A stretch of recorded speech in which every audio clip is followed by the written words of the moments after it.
The Japanese then promptly set about incorporating Dokdo into Japan. Watchtowers were erected on Dokdo, but at the time there were no residents in Dokdo, and the Japanese government conspired to take over the whole island. After dispatching the naval vessel Nataka in September 1904 to scout the island, Japan rapidly proceeded with its plot to incorporate Dokdo. で、一番重要なことはやはり日露戦争を控えまして、日本海で言うならばロシアのウラジオストク艦隊、それからはるばる回ってきますバラチック艦隊、こういうものを監視するためにウルルンドだけじゃなくて、どうしてももう一つ先にある竹島が欲しかったんですね。As it had already taken control of the Korean military, police, and diplomacy, incorporating a small island at the easternmost end of Korea was no difficult task for Japan. The problem was international condemnation. The announcement of Dokdo as Japanese territory was made furtively through a surreptitious notice, not from the central Japanese government, but by the Shimane prefecture.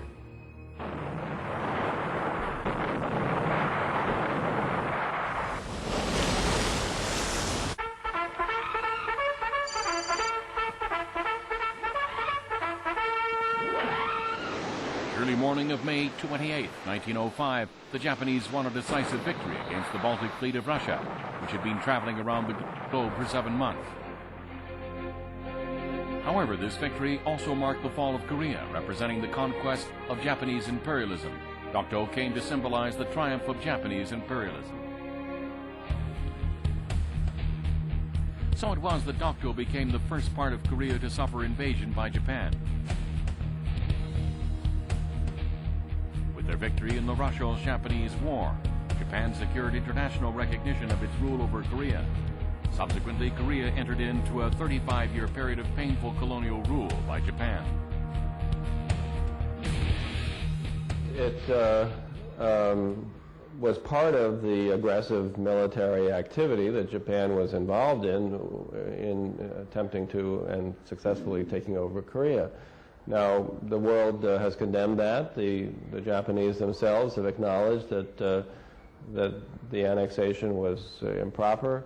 And so the claim to Dokdo is part and parcel of the claim to Korea itself. So if the annexation of Korea was improper, the annexation of Dokdo is similarly improper. 100 years later, change has been felt in Asia. Japan has evolved into a global economic power, and Asia's painful history is being forgotten. However, Japan is now basing a claim to sovereignty over Dokdo on a 100-year-old prefectural notice. The Japanese cabinet's decision, which is the basis of the Shimane prefectural notice of January 1905, declares that Dokdo is an uninhabited land, and Japan therefore claims the title to the island. However, Japan was well aware that this land had a rightful owner. In 1905, Dokdo was not terra nullius because Koreans and the government of Korea had been active there. I suppose the most significant thing was the emperor's proclamation in 1900. As the illegal immigration of Japanese people at Ulongdo became a frequent problem in 1900, Emperor Gojong of Korea issued an ordinance to strengthen administrative control over Ulongdo. This is Imperial Ordinance Number 41. Clearly states that Emperor Gojong was ordered that Ulongdo be renamed Uldo, and that Ulongun governor will have jurisdiction over Ulongdo, Jokdo, and Dokdo. It declared Ulongdo, including Dokdo, to be a new administrative unit. Prior to the imperial ordinance, Dokdo and Ulongdo were under the jurisdiction of Uljingun, Gangwon-do province in Korea. This fact was also being documented on the maps of Korea. Furthermore, this fact has also been acknowledged by the Japanese government.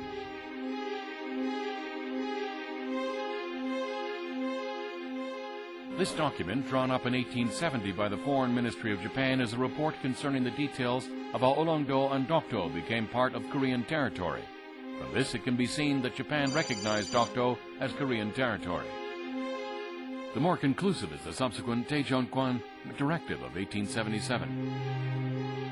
The Daejeon-kwan Directive is a document written by the Prime Minister's Office of Japan, clearly stating that, based on the incident in 1693, Japan had no sovereignty over Ulongdo and Dokdo.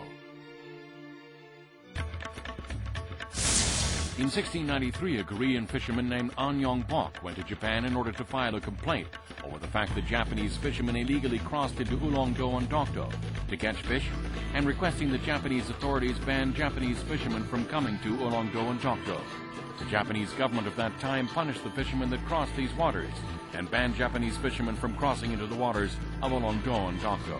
At that point, Japan had already formally recognized Korea's sovereignty over Dokdo and Ulongdo. This is the famous map of Japan drawn by Japanese practical scientist Hayashi in 1785. Just as it shows the Shimane and Oki Islands from the parts of Japan, it clearly indicates that Ulongdo and Dokdo belong to Korea. On the other hand, on the maps drawn by the Japanese authorities encompassing all islands of Japan, there is no marking of Dokdo claiming it as a part of Japan's own territory. However, on the maps of Korea drawn up by Japan, Dokdo is marked as Korean territory. 1905年に日本は島根県の管轄のもとに徳島を竹島という名前で編入しました。しかしおかしいことにですね、島根県の地図にはその後いわゆる日帝時代ですね、1945年まで、さらにはその後1988年まで竹島の姿が出てきません。徳島が島根県の地図の中にずっと出てこないと。On the Japanese Foreign Ministry homepage, it claims that Korea is illegally occupying Dokdo, and as evidence that Dokdo is Japanese territory, an ancient map of Japan is posted on the site.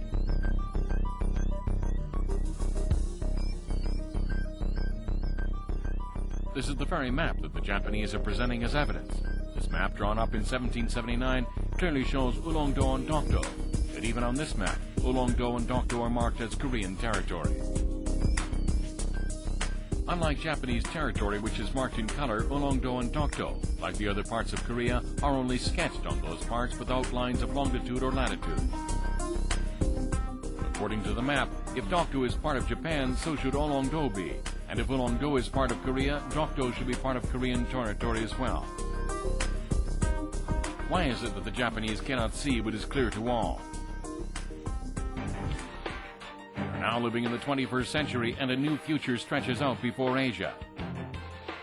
For the last 5 decades, Korea and Japan have been striving to forget the scars of the past. 両国の間に不幸な過去が損したことは誠に遺憾であり。 However, we will not have a future in which Korea and Japan prosper together in peace and mutual understanding if Japan insists on its claim to Dokdo, because it was on Dokdo that Korean soil was first trampled by Japanese imperialist aggression, and it is a reminder of Japanese imperialism. The first 50 years of the 20th century in East Asia were marked by Japanese militarism and numerous invasions throughout Asia. Countless innocent lives came to a tragic end at the Japanese hands, and Japan paid a price for this. And yet, can it be that Japan is now yearning for such a past as this? Whilst making repeated apologies, Japan continues to glorify the history of its constant invasions into other countries. The facts of the past cannot be beautified nor justified. 아무리 경제력이 강하고 군비를 강화해도 이웃의 신뢰를 얻고 국제사회의 지도적 국가가 되기는 어려울 것입니다.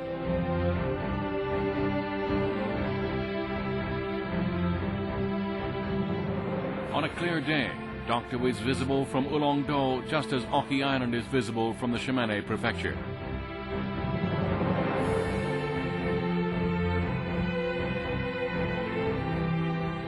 Just as Oki Island of Shimane is Japanese territory, Dokdo is Korean territory.